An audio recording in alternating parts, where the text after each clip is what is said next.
Let's start with the third part of what we do together. Said we think about Jesus. Hope these videos are going to help. We talk about Jesus, just right out of Scripture, looking at what he says is going to help. And then the getting Jesus to help each other, we better start with that one because that's where it could get weird. When we talk about praying for each other, most people think they need to find the right words, sound religious, usually change even the tone of their voice. It's meant to be a conversation with someone who knows you really well and cares a lot about you. And I started asking some friends. I said, in the last week, how many times have you heard somebody pray out loud for you? And a lot of these people I was talking to were church people that love Jesus or kind of used to church. And most of them said, none, not at all. And I thought, something wrong with that. So we need to hear the voice of someone praying for us. Spoken word is powerful.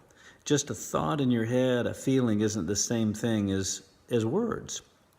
I was talking to a friend just yesterday, and she said, I just want you to know that after we talked a couple of weeks ago, she said, that changed everything, and I just have so much peace. Now, neither of us really remember what I said, but what I did was ask Jesus to help. That's what made the difference for her.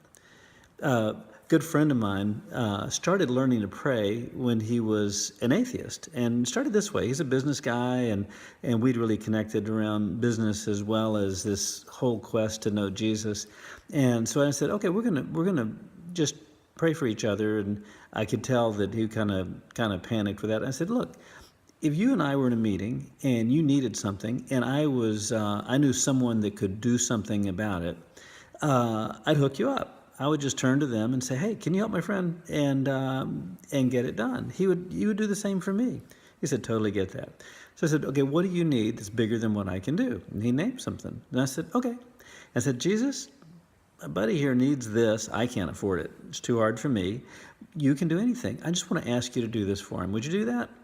And that's what asking Jesus to help a friend means. Simply that. So let's start with this conversation about Jesus.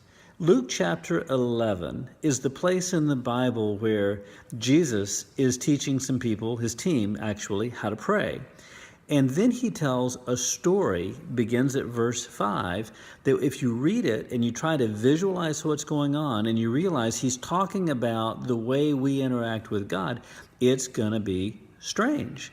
And you can learn some amazing things as you just kind of watch that story unfold. So here's what I want to ask you to do. This week, read Luke chapter 11. It starts at verse 5. Read to the end of that short little story. And then text or talk with the other guys in the group about what you see about God, especially what's strange, what you learn about prayer, especially what you wouldn't have expected. And after you get done with that, somewhere in the course of the week, make one short call. There's 4 people in your group, so pair up with one the first week, another one the second week, another the third week. And over the 6 weeks, you're going to get to pray with each person twice. And very simply, you're saying, what do you need from Jesus? And then you're just asking Jesus to help. And they're going to do the same for you. And that gets us going into thinking about Jesus. I hope this video helped.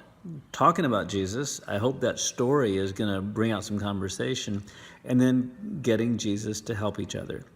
Thanks. Have a great week.